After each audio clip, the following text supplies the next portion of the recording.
What's up, everybody? Welcome to the Age of Quarantine. My name is David Castillo. Welcome to another edition. It's Monday. Hope you've had a decent start to your week. We have a really amazing guest. We have Cris Crude. Cris Crude has been in an assload of bands, notably, currently, Terminal Bliss, who just put out a great fucking record on Relapse, and also been in Pygmy Lush, Page 99, some really cool shit, and has also done artwork for some of the great bands in the underground. We're talking about Pig Destroyer. We're talking about just like a ton of all the Page 99 releases, probably some Majority Rules stuff in there. Lots of really good shit. Really excited to talk to Cris. So welcome, everybody, and let's do the damn thing. And we're just going to wait for Cris to pop up here, and then we'll get started. Cris Crude, hello. Hey. Taylor, but we'll go with Crude, whatever, Thank you. Welcome to the Age of Quarantine, my friend. It's a pleasure to have you.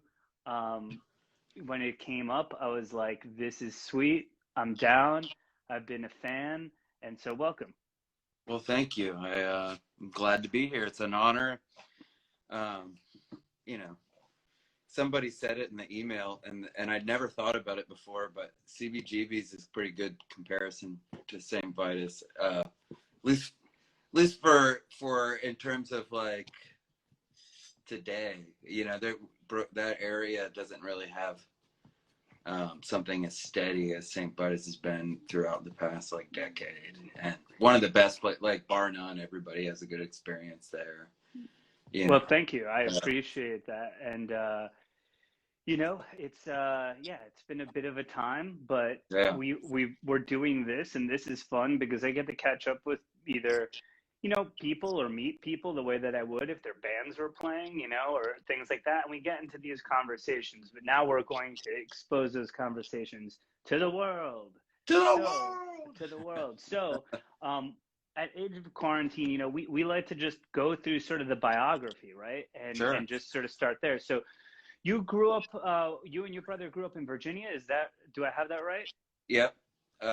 Sterling, Virginia. It's like 45 minutes west of DC on, a pretty straight shot once you get off the Beltway. And me and Mike have been there since we were about 6 years old. So before that, just bounced around a lot. But yeah, that's so that's sort of where it stayed, and you had your high school years and everything like that through that. So obviously formative time. So I ask this question to everybody, but I get such wildly different answers that I love it. And which is, just when did you know that music was for you? What's one of your earliest memories of just being like, I'm gravitating towards music? I'm gonna get murdered for this, but I wish I remember. I think it might have been Goo Goo Dolls, but there's this song Mike's gonna know, but I don't remember because I'm not as much. I'm a music guy, but I'm a music guy via like experience, and music didn't really kick off for me like.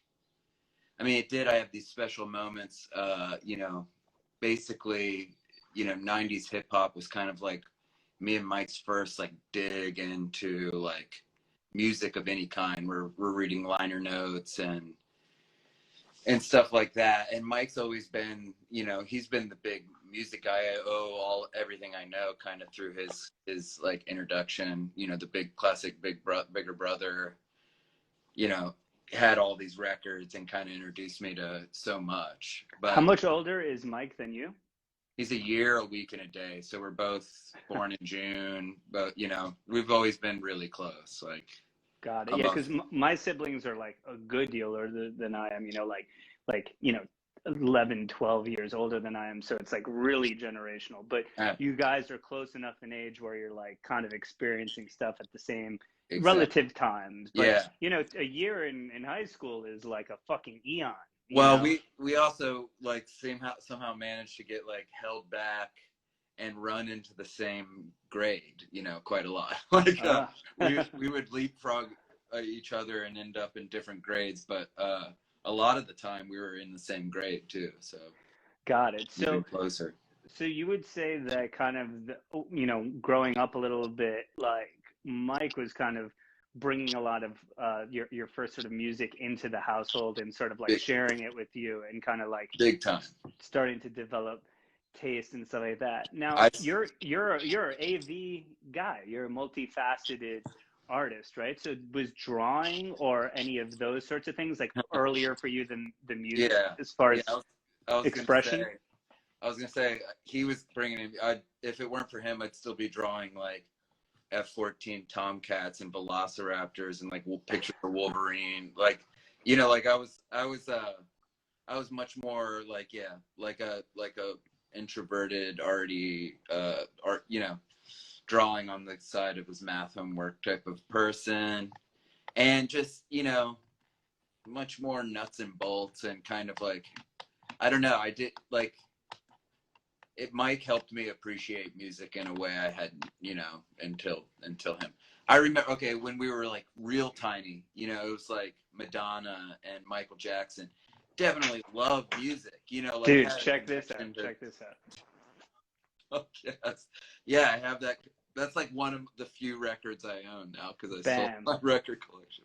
Bam, you know what I mean? Like, Killer. look, I got Cult Leader on the outside, but it's Madonna on the inside. So yeah. I'm a big fan too. And for me, you know, my parents are from Colombia, and so most of the music I heard, you know, growing up was like Spanish sung, and then it was really those early pop artists like Madonna, Michael Jackson, George Michael, and then also like going into like Guns N' Roses and then like kind of some hair metal where I was like, whoa, what the fuck is this? Like, I'm vibing on this Axl Rose character and Slash dude, you know?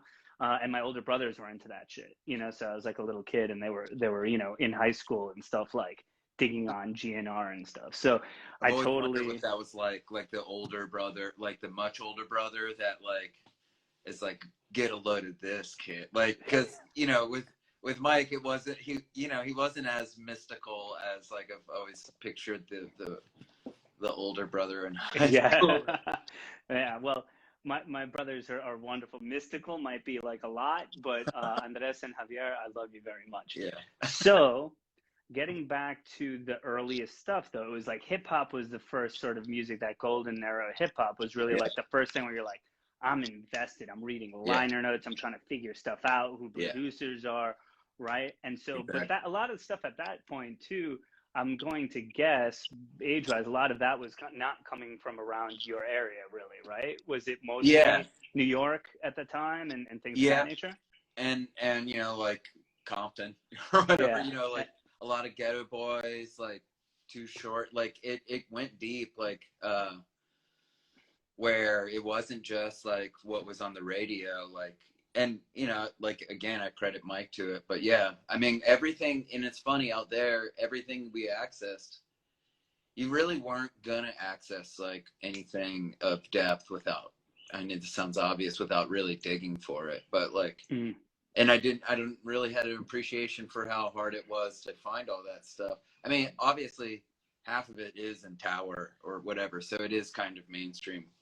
We're not digging up, like, old bootlegs or whatever, but you know, soon found like the closest place to buy punk records or buy underground records. And how did that transition sort of happen from like, I'm really invested in hip hop culture and things of that nature, and then like how did kind of like starting to, you know, explore that sort of punk journey, I guess? Yeah, I think like it just snowballed like all at once. If I recall, excuse me, correctly, it was sort of like a kid we knew, this guy Dan Robbins, and another pair of brothers we knew, Eric and Jeff Kane, that are like, you know, all over the music spectrum too, and Strike Anywhere and City of Caterpillar, like amongst others. But we like met our friend Dan and Eric and Jeff kind of at the same time, Nirvana was like sort of exposing the mainstream to, you know, things like Sonic Youth and Dinosaur Jr., going like digging a little deeper into that, you know, realm. And that kind of, I think those things kind of all snowballed at once, because I remember right at the same time, I mean, I'm sure if you're anywhere near my age, it probably happened for so many people similarly, where right at the same time Nirvana was sort of introducing everybody, we were just finding like all of the, you know, that's when Black Flag and, you know, kind of the more accessible Misfits, the more accessible punk stuff, you know. It's amazing just how many people probably heard records because they were like looking at Kurt's t-shirts. Exactly. You know what I mean? Or Yeah. Dave's t-shirts and stuff. Yeah. They're like, what's Scream? You know what I mean? What's Jawbreaker? You know, and just that sort of thing. And I mean, that definitely happened to me too, even with like, you know, someone like Phil Anselmo and Pantera. Like it was like, okay, what's I Hate God with a Hell yeah. EYE? You know what I mean? Exactly. I had no idea, but I was like, that's badass.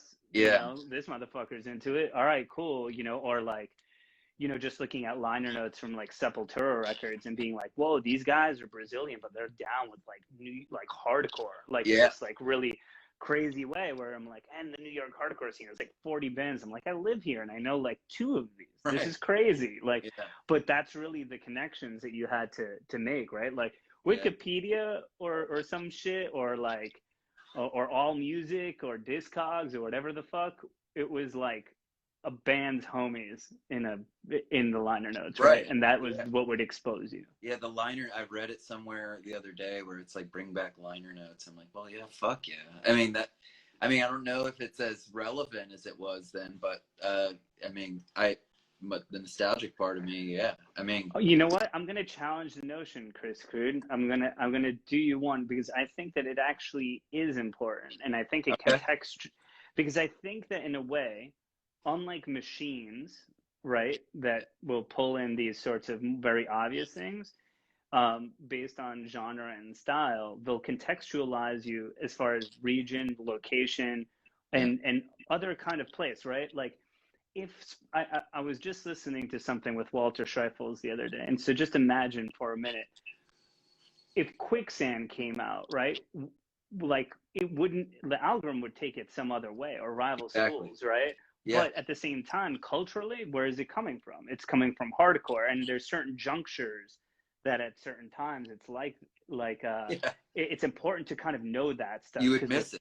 Right. Yeah, the cultural context of why this is like that. You might just think that like Quicksand's like, you know, like some other band like Helmet or something, you know, which in certain ways aesthetically, like sonically, maybe, but not necessarily vibe-wise. And I feel like, you know, you and your musical life, you've played in so many different kinds of bands, but I contextualized your work within this framework of DC, Virginia, and like what that means musically, right? Yeah.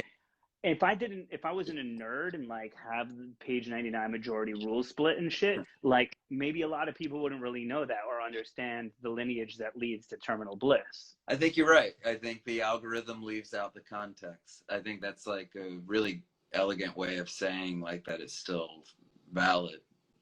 And yeah, I agree. So we're bringing it back. I want to see liner notes. Terminal Bliss, next record.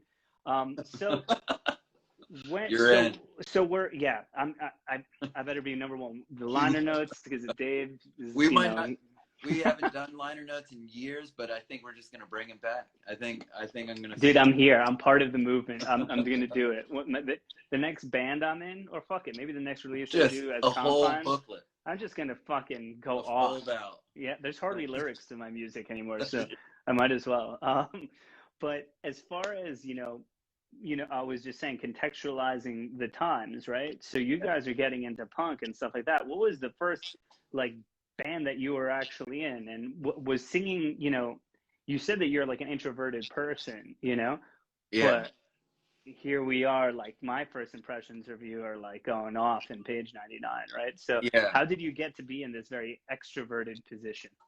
You know, like I feel like I was just sort of the odd man out that didn't play an instrument yet or wasn't good enough yet, but we all wanted to play music, and it's so cute to me how we all just like, you know, just got together, even though we didn't know what the hell. But it was with Eric and Jeff, me and my brother. First band. It was called Nitpick, and like we were some dedicated. We did all the all the works, like, you know, made little demo tapes and played local shows, like where there wasn't any. Like we just like, I remember my first show ever was like in our own parents' basement when they went out of town, and Damn. we invite.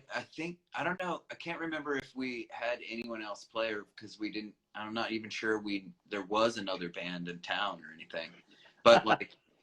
It went out, like word got out in the high school, and you know, they must have thought of it as like a rager or something, and it was just packed. It was like way too many people for what we had expected, you know, like we just didn't have any idea that.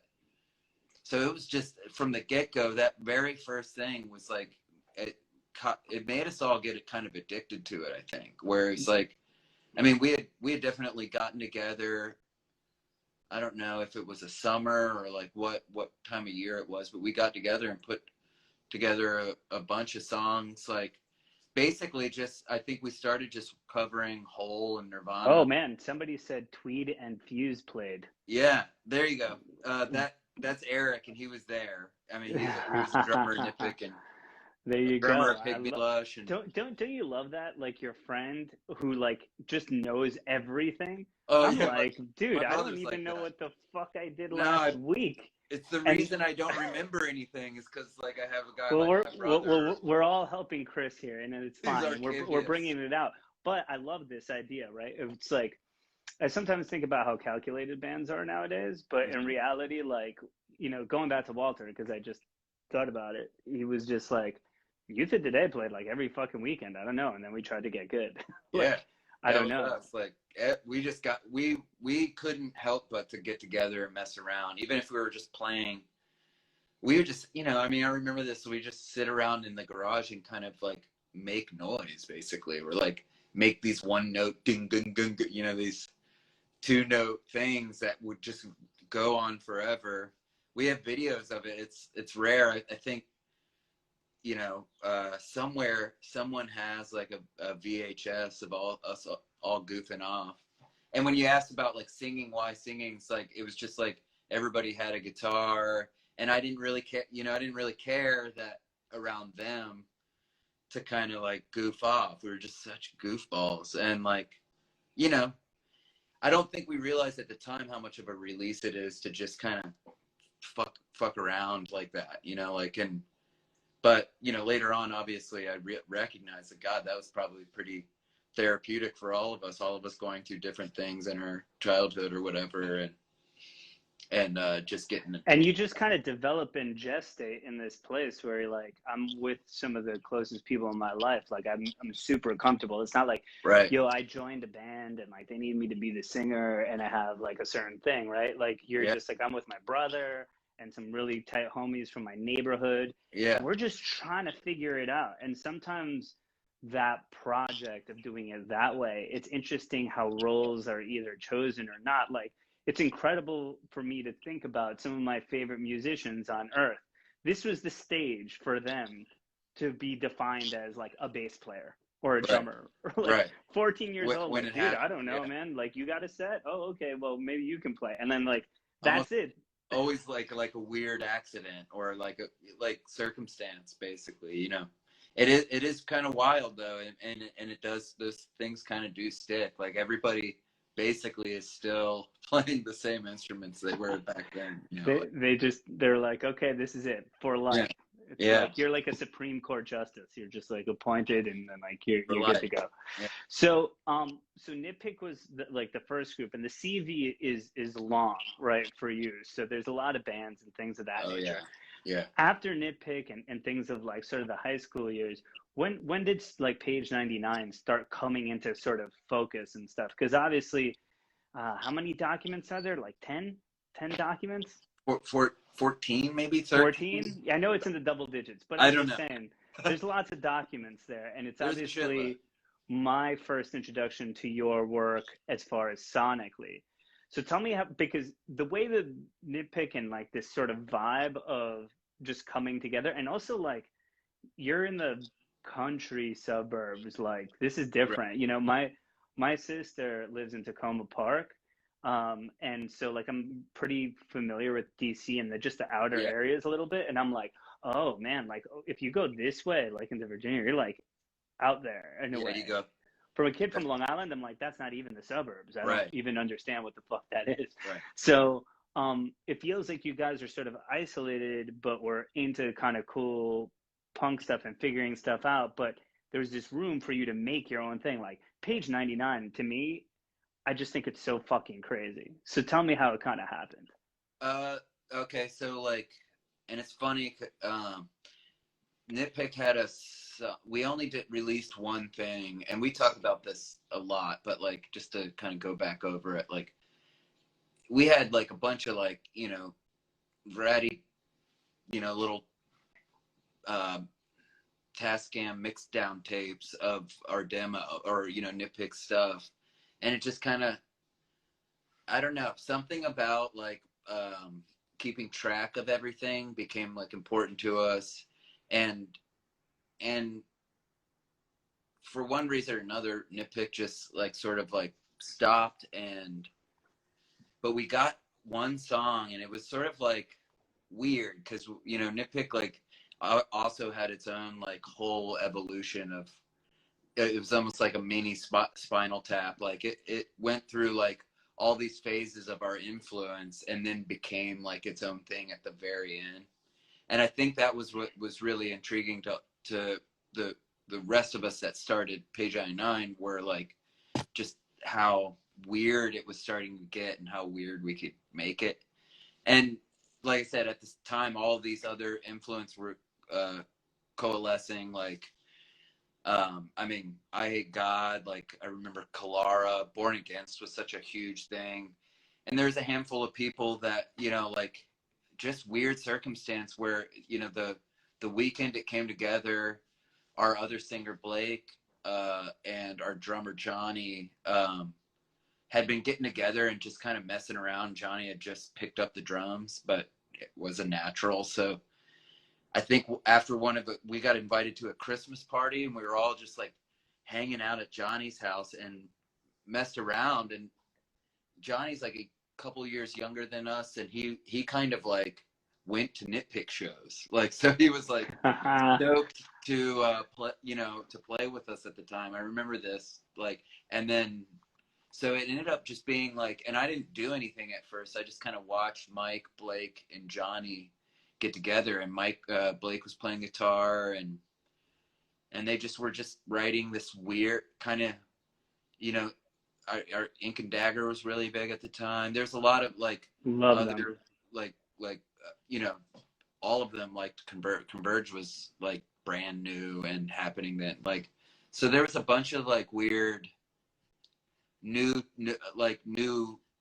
underground stuff at the time that like I didn't know anything about, like, and really just like learned a bunch of that music through Mike and Blake and Johnny, and when they through their interests or whatever. Because once again, like I just felt like I was being introduced to everything rather than discovering it. But Got it. So it kind of was like them kind of joining into your group too. They had a little bit of these other sort yeah, of contemporary yeah, and outside influences, and now it's starting to mesh a little bit yeah, with you guys also developing, like you said, like you're just learning how to play too, right? Like right. in Everybody gets Nitpick, so and so really, everything's changing fast, right? All of a sudden somebody learns a different kind of drum fill, or like to play in a little bit of a different time signature or something, and it's you're like, nailing it. Yeah, exactly. dude, this is insane. Yeah, Like, yeah, holy crap, right? yeah. And so that kind of thing, or if somebody, like you said, Homeboy's a natural on the drums and he plays with a little bit of something different, His it's first it's gonna flash, be yeah, like that was a game changer, for everybody. Like just seeing what he could do really is actually like the evolution of the band in a way. Like you just watch this drummer like go from Ramones songs to like, I mean, he definitely and it's weird too, because I think in a weird way with when you're around somebody like that, I do attribute a bunch to Johnny, because we watched him like basically blow us all out of the water, and it basically made everybody bring way more kind of to the table when writing, and I think that actually did go kind of hand in hand. I mean, obviously my brother had been writing for a while, and and it's funny because Blake actually did write a bunch of Page 99. So they never ended up on a demo or anything, but like he wrote a bunch in the early going too. And then it was just sort of like we started just grabbing guitar players, like friends, I mean, the classic, like the more the merrier. And it was kind of just like a weird field trip, like the teachers out of class type of vibe in that band, because we just like had no qualms about just throwing another guitar player in so we can hang out with the person more, like. Yeah, there was something about Page 99 to me that it was like the first thing I heard was just that there's like a million people in the band, but it's not like a gimmick or something. Like in a way, Yeah. it's like there's two singers. Okay, cool. Who's the only other band with like two singers? Maybe like Code 7 at the time, Code 7. or something like that, right? See, Yeah. I'm with you. Follow me. And so, for me, I'm like some dickhead listening to VOD, and I'm like, oh, all right, cool. Long Island, what's up? But I was just like, oh, all right, cool. And I was just starting to sort of get into maybe a little bit more like level planey, ebullition-y kind of stuff. And I was like, oh, hey, I like how this is sort of melding different styles and bringing, but it has a punk energy. It's still heavy at times. Like I'm interested. And then my friend was like, yo, you got to check out this band, Page 99. I think that like it'll be for you. And he's like, there's just a ton of people in the band. That was like really, like, I think you'll like it, and there's a ton of people. But then when I heard it, it really like made sense to me in a certain way. But then when I saw it, it was like chaos. Yeah. How did you balance those things as far as like the live and then the recordings and stuff? Because I feel like the recordings, it's like I hear them and I'm like, cool, I'm feeling that and I understand that. And then I'm like, here's where I should clap my hands, and I'm like singing along and all this, and I'm like loving it. But then live, I was just like, how the fuck do they pull this off with this many people? What's up with that? Well, I think the point of it, I think throughout was always just, and especially the way some of the Page 99 songs were written, it was more for power. It was like for friends, right? Like, it was because we wanted these people that we always hang out anyway, like, come on in, like the water's great, like how to play guitar, like, and just play these riffs. And so it'd be three guitar players just like playing the same thing for power. And that's beautiful. Like that. Yeah. I feel like the sonic aesthetics of that is like insane. Even if the riff itself isn't super duper heavy, it's like you could take anything and you put like 6 half stacks to it and 3 guitar players, and the energy of that is like unparalleled, honestly. And then you add to it, I mean, it's funny because I get it why that band kind of caught on in that way, because it's just there really was so much. I mean, I feel like it was a tangible thing, the friendships that we had, and like we never had to struggle to get in the band with each other. I mean, we definitely fought and had our brotherly like things, but we were really tight. And it was like, it was the motor. That was the motor. It was like the hilarity of hanging out with everybody and having it also be a band. But like, not only that, but like the functionality of simplicity amongst like a bunch of chaos or whatever is it, later on made itself apparent, like that's really what I think was so addictive for us, was just like when we played that, like it was almost like the more simple the riff, the bigger it sounded in the room, in that practice space. And we'd get giddy just like hearing it, as we were writing it, kind of like, just good God. And that's kind of the fun part. Like if you're almost like, when you're like, shit, dude, like that's kind of like almost too much. That's when you're like, it's perfect. Yeah, totally. And I love that feeling when like you're looking around and everyone's sort of like, Yeah, just like yeah, like, oh, I don't know, that dude, that was kind of fucked up. I know. I think I really like it. Like, oh shit. All right, cool. So let me ask you a little bit. Obviously, I brought up the documents thing, everything very being like in a series, and obviously page 99, awesome aesthetic and artwork, you know, and like as somebody who during that time there was a lot of really like handmade releases and things Yeah. of that nature, a lot of like, you know, like CDR releases that were really like chill and stuff. I always felt like page 9, yeah, which is really cool. There was such a, I feel like we're returning to that a little bit with like really like smaller, you know, like tinier releases, smaller labels, doing like really wild stuff with packaging. Yeah. I always thought the page 99, I was just like, wow, when I saw it all, I was like, wow, this really has like a thing without being, and it was really your aesthetic without it feeling like too brand, you know, it wasn't like, Sure. like a New York hardcore band or like Bane at the time or something like that, which it was like, there was something very design about it, right? And functional design, which is cool. But page 99 and stuff like that made me feel like it's more like there was this sort of handmade quality to the vibe. And a lot of that was your art. How did that start coming together? Like, you know, being the author of that side of the band pretty much. Yeah, I mean, I think that's a good question, and I'm gonna have to walk through it and figure it out myself. But like, yeah, I think you nailed it in a lot of ways. Like the handmade, or like I mean, I wouldn't even say. I think it was just sort of the environment we were all in. I think at that time everybody was one-upping themselves with like the kind of the hands, like Comet Bus was really big amongst all of us, and so there's like all these influences that kind of hit all at once. I remember loving the liner notes of the Born Against records, like they're just like taking rub-on letters and like they look like a ransom note, but like with these tiny little illustrations in there to kind of drive home a lyrical point or something. And I mean, it's funny because I think I've always been a visual guy. So like that was one of my big connections to music in a way, was like I'd zoom in on the packaging or the art, or like something would strike me about that would make me think the band was terrifying, or, you know, like, and lyrically too, like I think those two things stuck out for me almost more than sometimes like, you know, the overall sum of the music or whatever. But yeah, I think we were a Kinko's band, you know, like we were just camped out at Kinko's all the time. And it's so funny how much Kinko's comes up in these things. But I mean, truly, Kinko's is a truly important institution.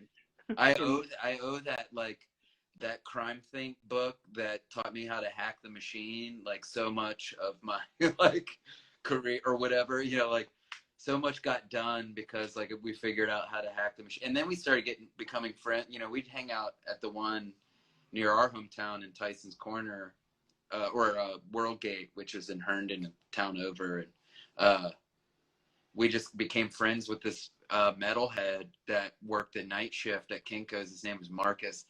I wonder where you are, Marcus. I hope you're still doing good. What a gentle soul.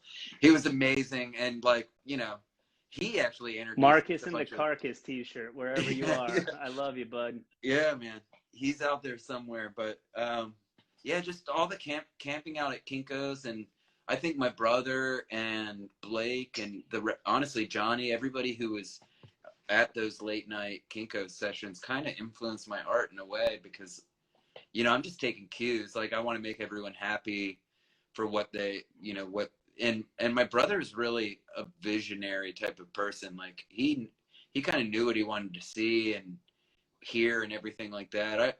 A lot of Page 99 was like, he was a really driven person, and a bunch of us were just along for the ride. Like I don't know if everybody would agree with that, but like, that's the way I've always seen it. And so at the time it was like, I mean, he's like conducting like a marching band. So yeah, really, like a conductor like of a circus of nut jobs. But yeah, so I think it was just sort of, it's so funny because my art world was reborn in bands out of necessity. Like, we need this, we need flyers, we need a cover, you know, and I'm just more inclined. I wasn't a design guy or graphic design guy by any stretch, but like I was the one guy, you know, in our band that really gave a shit and could do, you know, could do things. And, you know, I just kind of easily kind of took the helm of that or whatever. And Totally. And it just kind of started coming in. And also writing the lyrics, I feel like it's almost like a great primer for coming up with the visual identity, or like letting certain things spring up. And one thing I feel like in a lot of your artwork, there's always words like incorporated in one way or another, like even if it's not a lot, right? It's right. like there's always like feels like a little, just a sprinkle or like one line or something, a little word, right? Yeah, and I think that it's so evocative of what you do. But also I wanted to ask, like, as you're like starting to write lyrics and become more kind of comfortable in doing that stuff and then letting it cross over, because I'm like, this is really like interwoven. It's not like image here and then lyrics over here in the right. in the you know, in another section. It's like right. everything's crossing over, right? Yeah. So tell me about becoming a lyricist and like how developing that for yourself. Well, I mean, that just early on, it's so funny because, like, you know, I would never, ever, well, maybe, you know, it's so funny because, like, everybody else in Nitpick would proudly kind of show off the band. But I, you know, and it's not like they were problematic. I just wrote just corny ass, like, grass is blue, the sky is green type of lyrics and Nitpick, you know, like I was just talking about like clowns on acid, and you know, like I was like real, dude, Nitpick sounds great. I'm down. It was because I was doing a lot of acid at that point in my high school career, and yeah, I was just interested in, like, you know, sick, weird, obscure, you know, words kind of thrown together type of thing, like a vague thing. Like, I don't know where I read it or saw it, but I think I kind of mirrored a lot of what I was seeing. Like the only thing that ever struck me, like Born Against and David Yao and Jesus Lizard are probably my two things where I was like, I gotta write something that like is either, you know, so Dr. Seuss wacky out there way of like making your point, or potently like purposeful, like how I felt like I read Born Against lyrics, like things that really like cut into real life, and that, you know, you're giggling your little ass off about, like, you know, you're just normal. Everybody's raised in this like capitalist consumer world, and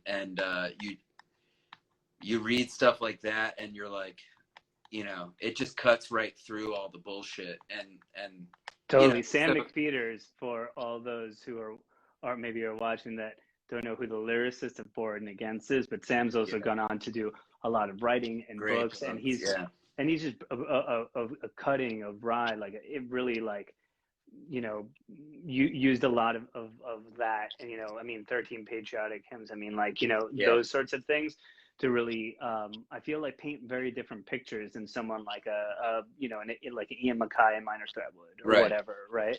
Like he kind of changed the narrative. And then David Yao, of course, a little bit more on a surrealist wild tip of as far as what he's communicating. And again, in that band too, you know, it's so sparse with like a lot of drum and bass and just vocal, like what he's saying has to really engage you, right? Like it has to be like, all right, cool, like a sound like Monkey Trick or something. It's like boom, boom, boom, boom, like, and then just him just talking, really, and just giving it to you. So it's got to be pretty good. But that's interesting that those are the things that kind of went into the lyrics, because to me, like I found, like, you know, I think at that time when I was kind of, you know, thinking about just like where to situate Page 99 when I was like a kid, I was like, this to me is like more of a punk hardcore band than a lot of the other things that I thought were kind of surrounding it in that sort of like screamo-y kind of world, which obviously just became some sort of term. But to me, it was all just like underground music and punk, hardcore, and metal Same. have just kind of like, I'm just It- like going around. And Page 99 was quite a bit harder than a lot of the other bands in its sort of contemporaries of that time, you know? I agree. So I felt that there was like all of that, but then I felt like with the lyrics and something, I'm like, oh, this has like the wit and the cutting, like the fuck you-ness that some of that kind of stuff had. Exactly, and that wit and the, you know, like sarcasm and you know, like it's not. I'm not gonna. I mean, I don't know. I never want to like spell it out, and if I do want to spell it out, I want it so blatantly like spelled out. But like, yeah, I mean, it's so funny how I think, you know, it's sort of an attitude or like a voice starts to emerge when, even if you don't have an inclination towards being a writer or anything like that, being put in that circumstance, you know, literally because of the circumstance, I was just sort of the last one out, and okay, that's my job now. I'm doing the art and the lyrics and singing, and like, you know, better make it good, like, you know, like keep up with Figure these it guys. out. And you don't know, it's such a subjective, you know, just, I guess, just like the riffs, but if you're doing a very precise blast beat, that's almost unequivocal to everybody that hears it. That's fucking good. Like a lyric, on the other hand, you know, you have to relate to it in some way. And so it made me, it kind of developed me in a way from introvert to extrovert, because like it just sort of like made me try to relate to you know, what, something that will be relatable to other people and something that'll be relatable to me years later. And to do that, you got to be a bit vulnerable, right? Like you have to kind vulnerability of you have to put something out there for people to relate to, right? Yeah. And that's always like kind of an interesting process, you know. I think for me, when I started writing and stuff, I tried to shroud things a little in like mystery or politic a little bit much. Sure. And then as, you know, Primitive Weapons particularly went on, I just was like a lot more just like, once I got into that band, that was really like the real band that I was in. I was just like, man, like I'm fucking done. That was the lyric. You know what I mean? Yeah. It became like something completely sort of different, and just trying to get to that more visceral place, right, where, you know, somebody could listen to that and maybe be having a shit day, and I'm fucking done. If it hits you the right way, and if somebody yelling at the top of their lungs that believes in it, and with a wall of guitars behind them, Artie Shepherd and fucking Chris Enriquez banging away on drums and Eric Gunn is playing bass, and it's just fucking has it, it can maybe hit you in the right way, right? Oh, like it's we've a felt release. that. Yeah. And trying to find those moments though where you feel it and then you can translate to the audience. That's always difficult. But I never put my lyrics like on the front page of a record or like a t-shirt. So I found it to be really cool, because with Page 99, like, because the artwork was so cool, I was like pulled into actually reading more of the lyrics and stuff. And then there was that always like a community vibe to the band, but then there was the participatory nature of the songs with like the hand claps and the sing-alongs and the build-ups and stuff, which was really different than like, okay, like, you know, I'm going to like a VOD or Sound Majority show or some other things going on where it's like, yo, there's some sick mosh and shit like that, but there's a different catharsis there. They're different catharsis, right? Like singing in a group of 200 people who are just like clapping and screaming and finger pointing, but there's this build and this different thing. It gives you a whole different dynamic to the experience, right? Yeah. What was it like just kind of cultivating that sound and that sort of palette and ethos for participation? Because I felt like that was sort of really unique to particularly that scene of it, but you guys really fucking nailed it, you know? Yeah. And what was that? What do you feel like brought that into the band?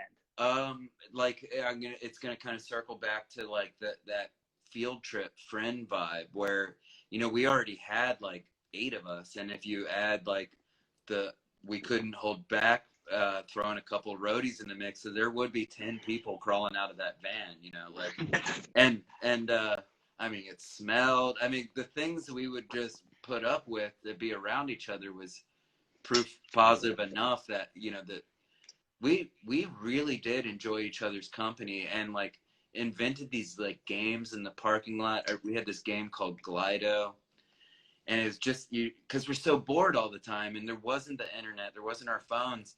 So we get at a show, and instead of like just sitting there or you know, we were kind of in a way probably intimidating to be around. But and this is what's great about Glido, and this is going to connect back to the this question, I promise. But you know, you get there, and we had these the game was, you get a plastic bottle, which everyone has a whole bunch of that we piss in, and you know, whatever, they're everywhere. And you get an empty one, and then or a cup, and you just tip it up in the air, basically volleyball style, and you can't touch it again. After you tip it up, the next person has to keep it aloft. And every time you hit it, you had to say Glido.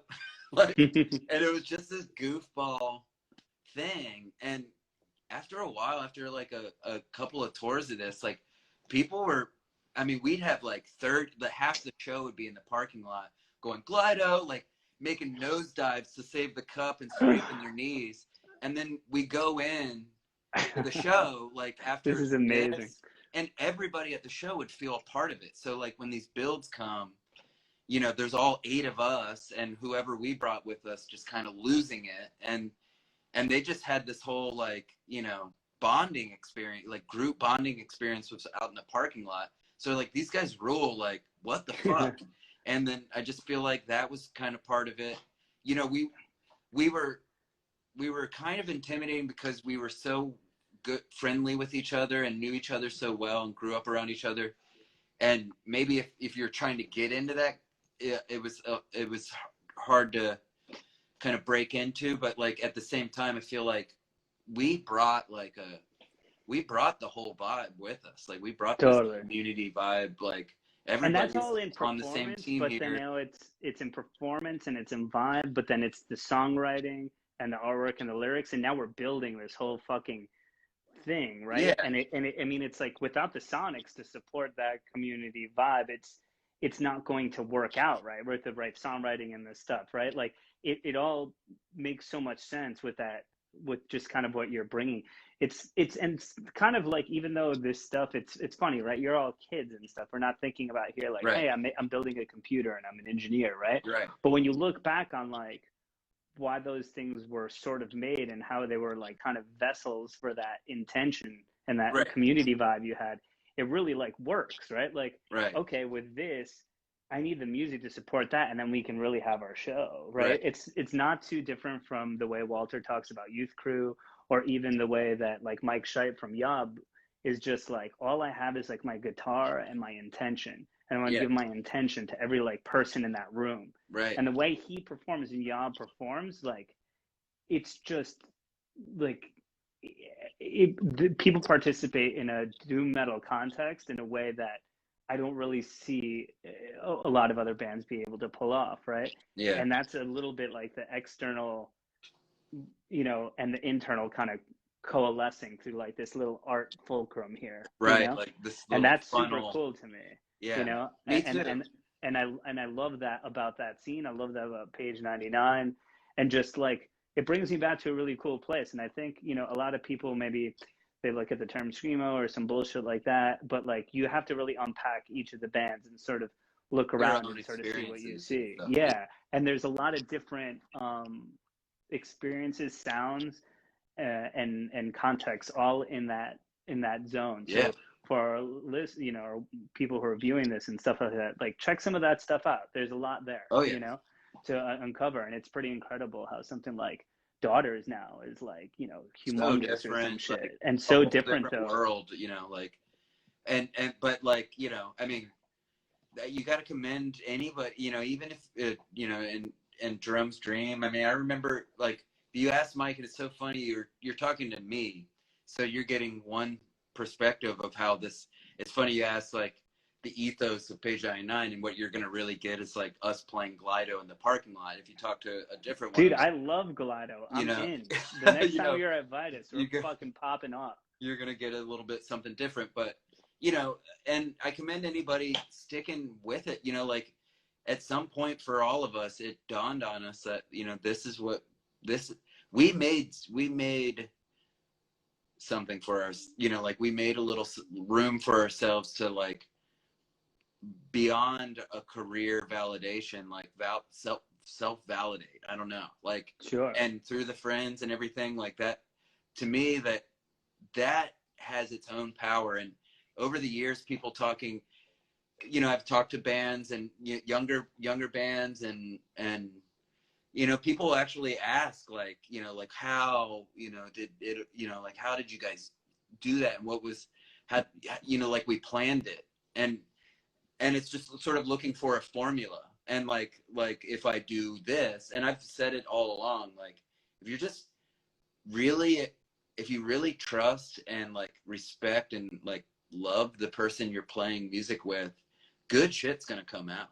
Like, you know, like, and it's gonna be your good shit. It's not for everybody. And I think we always, all we needed was just to impress ourselves, impress our little group of friends, you know, that insofar as what we were aiming at. And so there wasn't a whole lot of high stakes, you know, like it was pretty easy to get together and just not think about you know, whatever, you know, the consequence of getting together, just the intent of having a good group of friends to like vent out some stuff, you know, like that's Sure. good enough. And to me, it still works the same way even today, you know, with Terminal Bliss. Like the premise is the same. We just want to we want to have fun. We spend most of our lives fucking, you know, working for people we don't respect for the majority of our day, and we see them more than we see our loved ones or brothers or sisters and moms and stuff. And you know, if you are fortunate enough to carve out something for yourself, why toil over it? Why fucking like make it all about like who likes it and what they're gonna like? Like, why not make something exactly the way you want to like it? You know, like, and I feel like that's what we did. And I think you're bulletproof if you approach something with that attitude. You're not gonna go wrong. Like, Sure. you know, And that's really, that's beautifully said. And actually, I wanted to say, like, I do want to touch on the fact there's Pygmy Lush, there's Big Hush, there's other musical projects, but for our purposes here, since we have the CV is long and Pygmy right. Lush is great. That's some beautiful songwriting and like Thank you. literally like beautiful music. But unfortunately, you're on the ugly music channel here But at yeah. Saint Vitus, so we're gonna stick to the uglier music. But if you want to hear some beautiful music that Mr.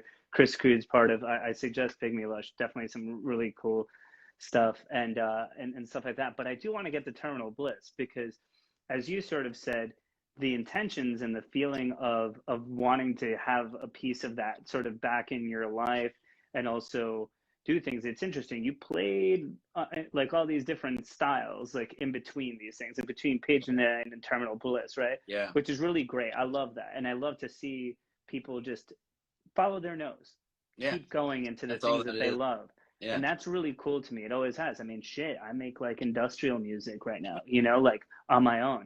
So you know, it's good to explore and stuff. What made you want to start a band like Terminal Bliss now, as opposed to any other time? What was the project sort of like? time period? Yeah, like why did it just like happen now, right? Like it could have happened right after Page 99. It could have happened other times, but why now? And what's the feeling around wanting to do that? Right. Well, I think for me personally, and this is just coming from me, and I can kind of speak after that on the rest of us, but like for me personally, you know, in Pygmy Lush, we always towed the line. Sometimes we do really loud stuff and blazing punk songs. Like some of my favorite punk songs I've ever sang on are on Pygmy Lush records. Like, that's true. There's that balance there. Bitter River has some fast, like if you listen to Bitter River, Non-Cyclical Tremor, it's basically Terminal Bliss. Like if you listen to some of the stuff, it's just like a continuation of Mike's sort of Born Against rip-off writing style. And like, you know, like I've wanted for years, like, you know, in Pygmy Lush, like, you know, and Mike is influenced by a ton of stuff. And as like a principal songwriter in most of the bands I'm in, Mike has always, or at least all the heavy stuff, he's always, you know, he goes into the Unsane, Melvin's noise rock territory quite a bit. And as a singer, and I'm gonna be straight up about this, like I don't like to slow down. Like if I'm not holding an instrument, I want to be moving. Like and so like I've always encouraged I've wanted this nonstop off, no pedal off the gas, like fast punk record for years. I just wanted Mike to write it 1 through 10, like make it fast, and I'll sing over. And basically that template has been around like for over a decade in my head. I've pictured this record for a very long time. Like just wanted this fast thing with Mike on at the helm. And Chris, can I tell you something? Sure. You were right. Mike, listen to your brother. It's a great it's a great record. I really like it. Thank you. And it hit me in some sort of way, right? Because all that I heard was, people from that particular area, Page 99, City of Caterpillar, whom I also love, but very different. From same area, but right. Sonically pretty different. And yeah. Pygmy Lush, I'm like, all right, it's this group of people, and here I'm getting hit like over the head, like 2 minutes on after 2 minutes on, like bam, bam, bam, bam, bam, and I'm just kind of like maybe waiting for the switch for to the happen, pretty and part, it's just like bum, bum, bum, bum, bum, bum, bum, bum, bum, bum, bum, and it's like record's over, and I was like, whoa, that's so sick. Like they just like made this a hardcore record the way that you all would make a hardcore record with the kind of influences you have now. And I was just like, wow, this is great. Like this is awesome. Like, and I was like expecting something very different, especially I guess with the City of Caterpillar elements too. Yeah. So that's really amazing that you were like, hey, I've had this in my mind, and I just need to like Mike and other people to sort of get on board with the approach. Yeah. Because that's sort of what happened, huh? Yeah. And admittedly, he did too, and literally just perfect timing with Ryan and Adam. We're going to start another band with Adam from Born Against. That was going to be his first punk band since Born Against. That was the word I heard, and so I was like, hey, if you need a singer for that, I'll fucking do it. Like, and then when that Adam moved back, Born Against Adam moved back up to New York, I think, to maybe play with some of his old friends up there, and that didn't pan out, but that's how this whole thing started. And Ryan and our Ryan and Adam, our drummer and bass player, they were just exactly on the same page, and it'd been building up for my brother as well for a while. And I mean, I after it got mixed and it was time to just listen to the whole record in my van, like on the way home from work, my teeth were just clenching the whole fucking time. That's how, it grabs the fuck out of it. I love it. Like to me, I'm so happy with it. And I, it's a shame that, like our first show got canceled by COVID, but someday I hope to, rip through it live. But yeah, I mean, it was sort of it's a no-brainer for a bunch of us. I think it's a record that we've all been wanting to do, and we're already 13 songs into the new LP, and I mean, amazing. It's more rippers. It just, I mean, a couple of them are over 1 minute and 30, but it's the same thing. We still want to keep the pedal to the metal, and we're gonna try to evolve, like a little bit. I think within the framework of that, like fast punk simple, and like our way of doing that or whatever, Totally, because I feel like in my mind, at least, again, like I was saying before, it's like you guys wrote like a hardcore record the way that you would do it, but I feel like none of the bands you were in really had that straightforwardness to it. Yeah. So it's still like a little crooked, what I mean? Like it's just like exactly. It's like as much as it's like an old house, and as much as like you try and maybe update stuff, it still just has like a little je ne sais quoi to it. And I feel like I got that right away. I'm like, wow, all right, cool. That's like, amazing that they're still feeling that, like it's still them, Right. It's just the way that it would happen sort of going into it. As far as like the band name and just kind of some themes around the record and pulling that out, I mean, immediately I recognized the artwork and stuff, and I was like, cool, like this is Dude, but it's like evolved, right? I'm just like, oh, okay, but we've gone from here and now, but we're back here in this territory again. We're back in the punk hardcore you know, whatever milieu, but like we're going this way. So what was it like kind of doing, you know, coming up with a band name and doing artwork for this? Because I'm like, even the art wise, it felt like this is just an evolved, an iteration, an evolved version. Yeah. Yeah, and you're right about that. I mean, I think the band name was just sort of like, it was a feel thing. We all know, we've all had to suffer through the band name, like fucking conundrum plenty of times where you're like, okay, we want to do something together, we just need a fucking name. Like, and, you know, a band name can do a lot for a band, but it also can mean nothing. So like, you know, approaching that sort of thing, like, I think for us, like, we didn't even care like if we blew it. We just, you know, we just kind of wanted to get it over with in a way. And you know, I think the way we were doing it, it was probably 100 2-word band titles, like, and it was going to be 2 words from the get-go.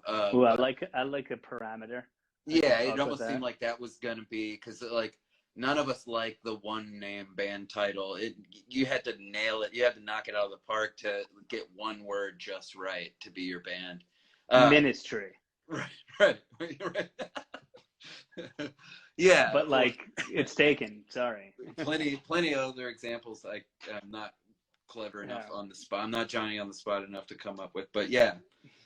But that, and then, you know, if I went through our like group text of that time, it was just sort of like, we were chiseling away at it, and I think when everybody saw Terminal Bliss, it just sort of like, everybody's like it, I like it. It was just quick enough to be like, I forget who put it out there, but it was Terminal something, maybe Terminal Void or it's Terminal something, but like the Bliss kind of set in, or Terminal Joy, I think was the thing. It was between those two, and but the idea was like, you know, that started to form out of it was like, because almost like you shoot stuff out there that you almost your brain clicks with, and if everybody kind of clicks with it, then you start exploring like the meaning behind it, like what, and you know, the idea of it, like once the joy and bliss, sort of the joy at all costs, basically, like, and it kind of summed up the, you know, where I was,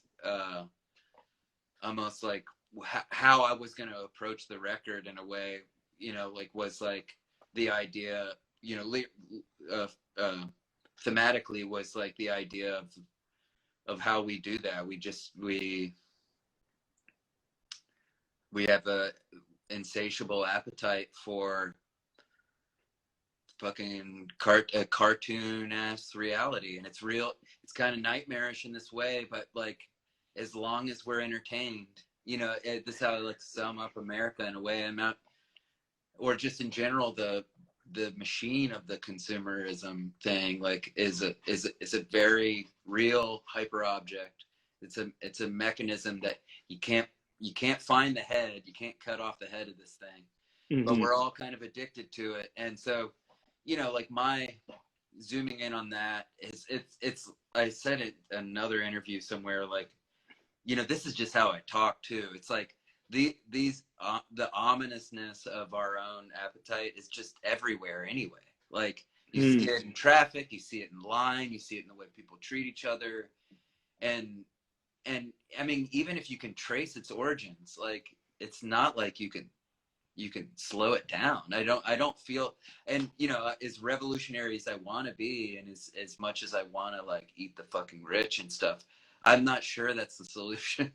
And I'm not even going to go down that path. Or really, the idea of this is just sort of to like reflect back, like, the things that I'm seeing, basically, like, of that, you know, in the moment of the time. I like ominous appetite as like something. Do something with that. That's yours. Just write it down after. Yeah, I'll 10%. I won't steal it. I promise. 2%? No, I'm not going to steal it. It's yours. And then we can just say, dude, we came up with the whole title right here on the air. Put it in the liner notes. It is what it is. Put it in the liner notes.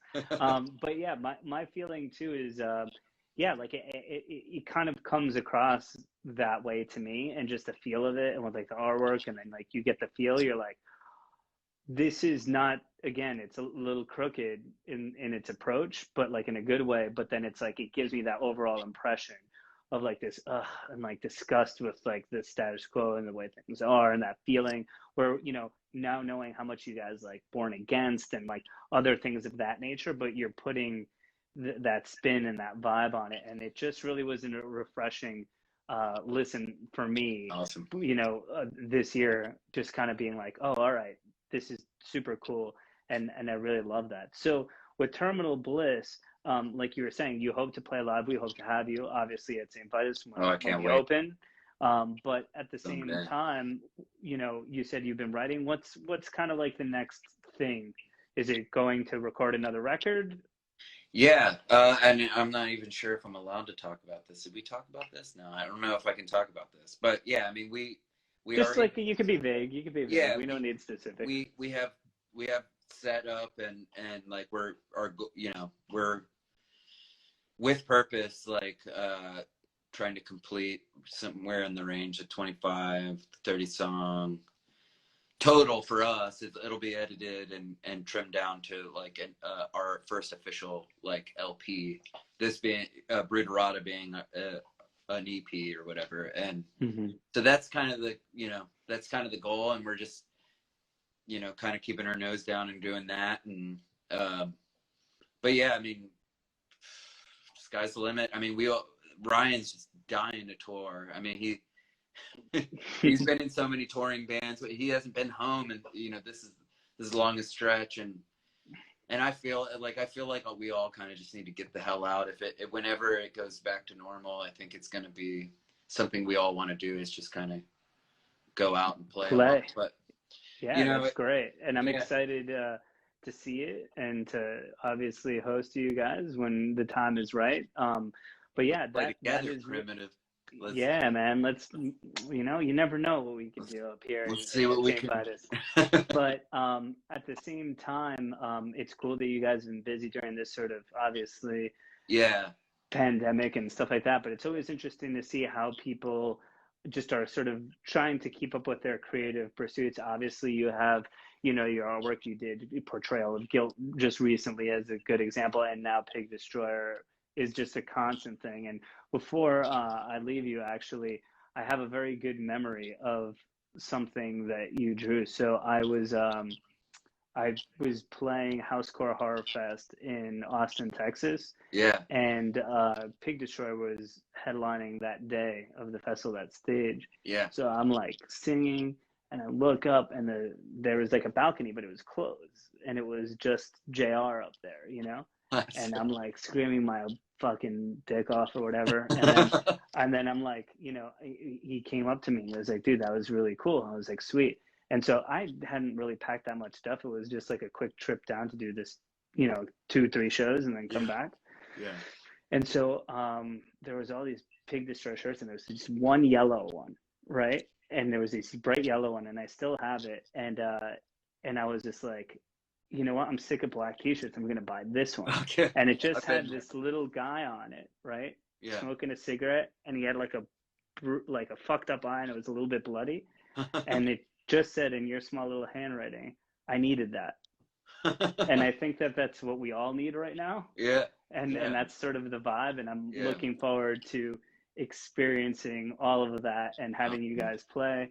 And thanks for coming on the show, man. It's been a great time. I mean, I feel like we could probably talk forever. And yeah, totally. Maybe. Especially about all that stuff. Yeah. Man. We're of the era. You know, I'm a little younger than you are for sure, but I was at my fair share of shows. Not too much. You're catching up, man. You're catching up. I'm catching up. Be here soon. Yeah, for real. But well, a pleasure. Thank you for coming on, and we'll talk soon. All right, man? All right, buddy. See ya.